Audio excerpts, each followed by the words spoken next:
we're in a period of great reinvention, which higher education has needed to reinvent itself anyway. We're facing a lot of paradigm shifting challenges. And you can focus on the negative, or you can think about, okay, I've been given a bunch of lemons. How can I make lemonade? How can we navigate through that to a future that we want to create, as opposed to a future that's going to be imposed on us?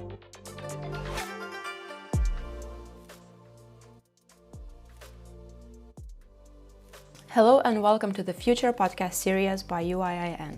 I'm Rumanta Rushaite, Senior Project Officer and your host for today. I'm thrilled to welcome Susan Elrod, a seasoned higher education leader, change agent, and former chancellor whose career spans more than 2 decades across multiple United States university systems. Susan joins us to discuss the complexity of driving systemic change in higher education, unpacking what it really takes to go beyond surface-level reforms and embed meaningful, long-lasting transformation.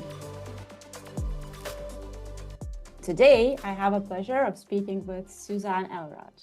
Susan is a successful change leader, higher education entrepreneur, and former university chancellor.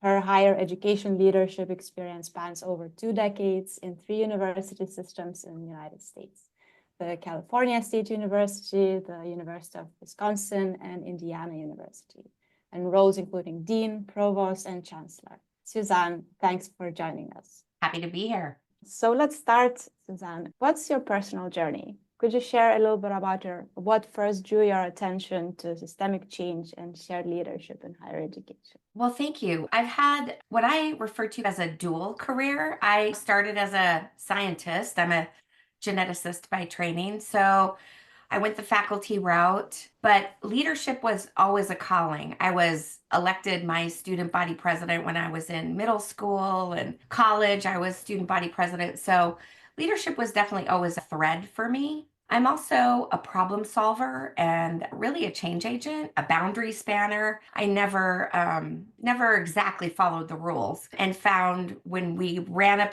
against a barrier, figuring out how to get around it or over it or break it down was always fun for me. So when I was moving up the leadership ladder, as you just described, I also had been doing a lot of research with my colleague, Adriana Kizar. And many of you may be familiar with Adriana's work. She was really the first academic researcher to bring change and transformation thinking to higher education in a concrete way. And so we published a model, I guess, in 2016, focused on STEM, undergraduate STEM program transformation. And so that was exciting to do. But what we found over the years was that people didn't really know how to enact, how to lead a model like that, like Cotter's 8-step model, which people may also be familiar with. So that's what we set out to do with the Change Leadership Toolkit, which I'll be talking about today. Great, thank you. And now going back a little bit to this changed leadership and shared leadership, could you define how you understand that in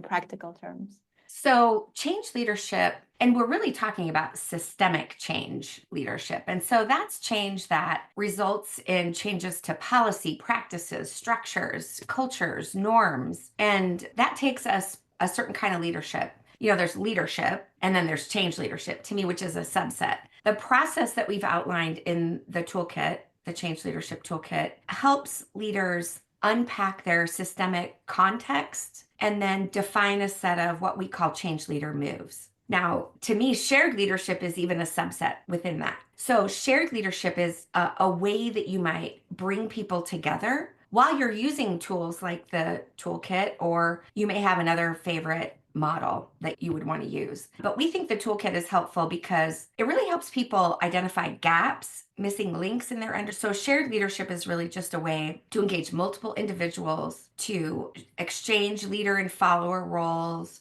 to bring multiple perspectives together, and to come to a collective understanding of not only what needs to be changed, but how to do it, which kind of leads into change management. So that's another little topic on the side. Great, thank you. What, in your opinion, are key ingredients for systemic change? So you mentioned a lot of keywords, but what would be essential ingredients and foundations that must be in place there before an institution can embark on a systemic change journey?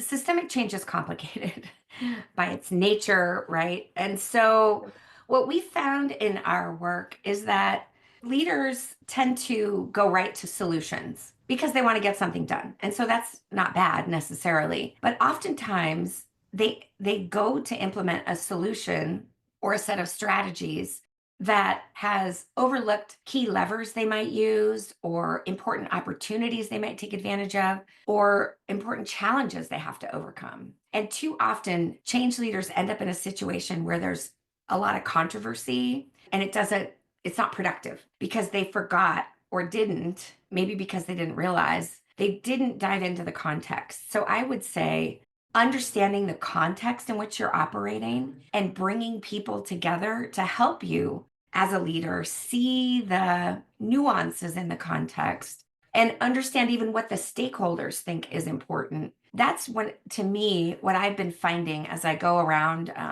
the United States and lead workshops and go to conferences is really the missing ingredient. So then after that, leaders have to have a strategic set of leader moves that they figure out how to use in that context. And so to me, those are two really important ingredients in understanding how to lead systemic change. I guess the third is, and this is really the first one, you have to really have some well-defined systemic change goals. And so even in setting those goals, you have to bring people together because with mergers, acquisitions, closures, which are the extreme example of systemic change, lots of people have a stake in what might happen. And so taking time to bring people together to set that vision and understanding of what needs to happen and then diving into the context and then figuring out what you need to do as a leader or a leadership team are really the important ingredients. Yeah.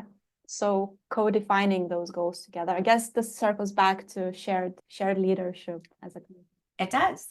Great. So now going back to the practical tools and frameworks, could you walk us through some practical tools, Yeah. frameworks, approaches that we shared again in the link that you came across as that works Right. in this kind of journey? So I think the other important thing for leaders, there's two sort of preparatory mindsets, I guess. And the first is to understand that systemic change takes time. It takes longer than you want it to, because sometimes you're faced with like a budget deficit or something that seems really urgent, which a budget deficit is kind of urgent, depends on how large it is. But you need to figure out a way to carve out time, because when I've worked with campuses or other individuals as they've been going through the change leadership toolkit, it's a lot to process, just the resources of the toolkit. Then there's the time you need to bring people together to actually really enact the plan. So change takes time and you need a team of people to help you do it.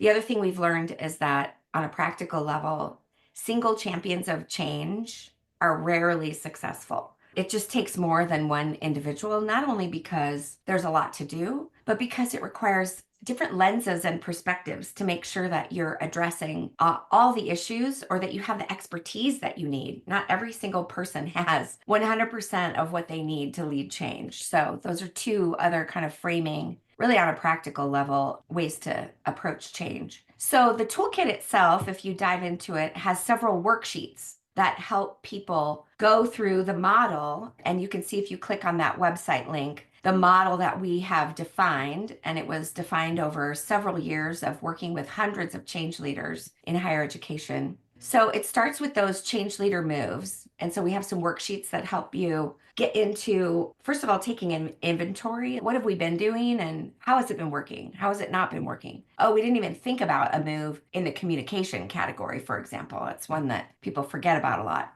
So we get you into the moves, and then we define 7 categories of context, and then we have a worksheet and some prompts that will help you with discussion on your campus or with your colleagues, whoever you're working with. Dive into those context areas to identify opportunities and barriers. And that's the most important part of diving into context. What opportunities do we have? And what challenges do we need to overcome? And then we have a worksheet that helps you also with some suggestions, identify levers. And so levers are really just actionable opportunities. They're things like grants. Maybe there could be some levers in your external environment with policies or laws or programs that exist in your community. Depends on what you might be doing, or national opportunities. Then we have some worksheets to help people put that all together and decide what is most important for you to do. So then you connect the moves with the opportunities and challenges. And so in that way, the toolkit helps people kind of reduce the noise of what might seem an overwhelming number of issues, complexities. It helps you see connections between things. And then you can identify the most important moves or actions you should take. The other thing that we recommend for people to think about is don't be making a 5-year plan. Just focus on 6 to 12 months at a time, partly because that's enough, but also things are changing so rapidly these days that just focusing on the what's right in front of you, you could sure have big long-term goals, but make a plan for just 6 to 12 months and then see what happens after that. I think that's really great advice. It's what is the first step in a 1 million step journey, so it's not so Exactly. overwhelming. Right. Yeah. And what's not in the toolkit, but that I find is a useful tool, it's something called the Eisenhower box, named after our President Eisenhower. But it's that 4-quadrant box that helps you. It's what's the most urgent and most important versus not important, not urgent. That's a great tool. Actually, you put things in those boxes and then you can actually go, okay, we need to focus on the most urgent and important issues. That's in this box. These other things we're going to delegate or wait on. And so I love that tool for helping campus leaders really figure out what's most important. Great. Oh, we'll definitely check it out more in depth. Just Google it. Yeah. Do you want to be a part of a global community where universities, businesses, and public organizations come together to solve the world's biggest challenges? At UIIN, we equip our members with the skills, tools, and strategies they need to create impactful partnerships that drive real-world change. Whether it's upskilling your team, strengthening your institution's partnership efforts, or becoming more entrepreneurial, UIIN empowers you with the knowledge and support you need. Join us today. Visit uiin.org to find the best plan for your organization. So you mentioned at the beginning that it's really no one champion cannot create systemic change, or it's much more difficult. So engaging stakeholders is often one of big challenges as well in this kind of process. So what would be some effective ways you've seen leaders successfully engage diverse groups to co-define those goals and then also, of course, support the whole process? But yeah, like also diversity of stakeholders that are there on the campus. They're like very different people, faculty, students, leadership. Yeah. So how can you foster that shared sense of ownership? This is definitely tricky. I think every situation requires a different way of bringing people together. Partly this depends on the campus culture and the leadership style. And it depends on who wants to bring them together, right? If it's the faculty and the students and staff at the grassroots versus if it's the top level leaders who want to bring people together. Now, if you're one of those top level leaders, you can convene people because they will do what you ask them to because you're the president of the university or you're the vice president or whatever your title might be. So it's a little easier. But then in that case, you have to be careful because there are power differentials between you and the people that you're bringing together. And so that has to be done very carefully. And so let's just talk about that for a minute. If that's the case, what you have to be careful of is, because this is a common complaint, the senior leadership brought us together to listen to what we think. And then they did that just as a window dressing, right? So you have to do that in a way where people feel not only comfortable, but they know that what they share is actually going to be heard and used. And that's tricky to do. Often it's good to hire an outside facilitator to do that, because then people see a neutral party in the mix. That neutral party has to be trustworthy. And in fact, I've just recently been engaged on a campus where I and another colleague were brought in to help navigate some difficult shared governance issues.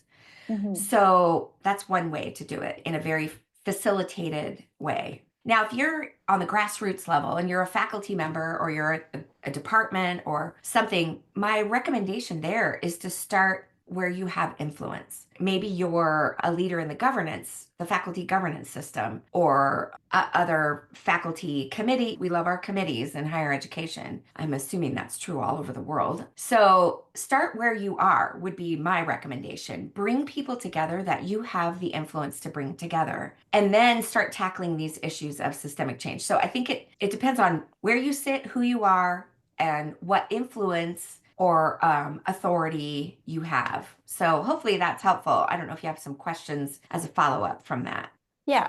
So I'm always really curious about students in this like systemic change of organizations. Have you ever seen any examples where students would be involved in this process, and how? Most of the work that we have done has been with campus leaders and faculty. And I have been having some conversations with an organization that does a lot of work with students. And I'm hoping to bring the toolkit into the student leadership environment, because I think, students, and think back to when we were all students, we had a lot of ideals about what should happen, not only on our campus, in our lives, but in the world. And I really think that the toolkit might help young leaders think in a more complex and strategic way about the kind of changes they want to see in the world, and then how to go about that productively. I'm excited about the opportunity to bring the toolkit to students. I've also seen the toolkit useful when, as many UIIN members might be trying to bring community or industry or organizations outside the university together